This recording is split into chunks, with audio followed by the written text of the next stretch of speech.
लहराती पहाड़ियों और टेढ़ी मेढ़ी धाराओं के बीच बसे एक अनोखे छोटे शहर में ओलिवर नाम का एक चमकदार आंखों वाला बच्चा रहता था।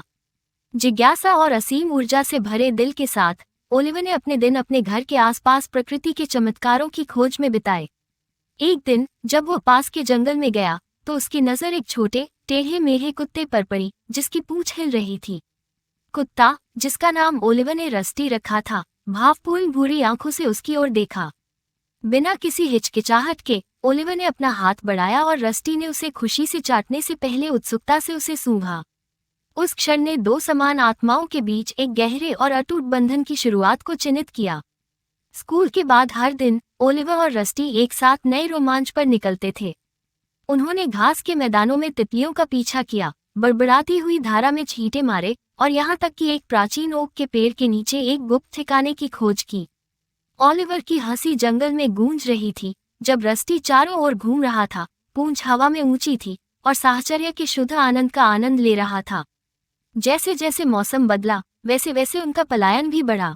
शरद ऋतु की ठंडी हवा में ओलिवर और रस्टी गिरे हुए पत्तों के ढेर के बीच से दौड़ रहे थे। उनकी हंसी जंगल की सरसराहट की आवाज के साथ मेल खा रही थी। सर्दी अपने साथ बर्फ की चादर लेकर आई जिससे परिदृश्य एक जादुई वंडरलैंड में बदल गया।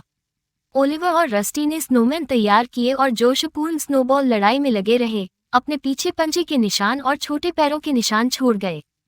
Powered by Dubverse. अपने प्यारे दोस्त के लिए चिंतित ओलिवर ने शहर के मित्रवत पशु चिकित्सक डॉक्टर एंडरसन से मिलने का फैसला किया। गहन जांच के बाद डॉक्टर एंडरसन ने बताया कि रस्टी को गठिया के कारण जोड़ों में दर्द का अनुभव हो रहा था, जो कि बड़े कुत्तों में एक आम बीमारी है।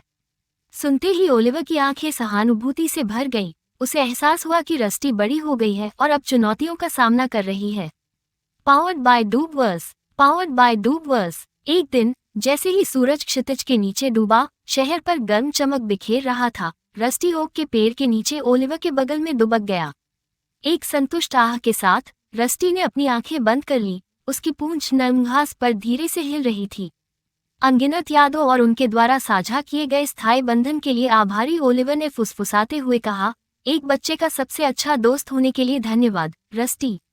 और इसलिए प्रकृति के शांत आलिंगन में हंसी की गूंज और सरसराती पत्तियों से घिरे हुए ओलिवर और रस्टी ने दोस्ती के कालातीत जादू का आनंद लिया। एक ऐसा बंधन जो हमेशा उनके दिलों के ताने बाने में अंकित रहेगा।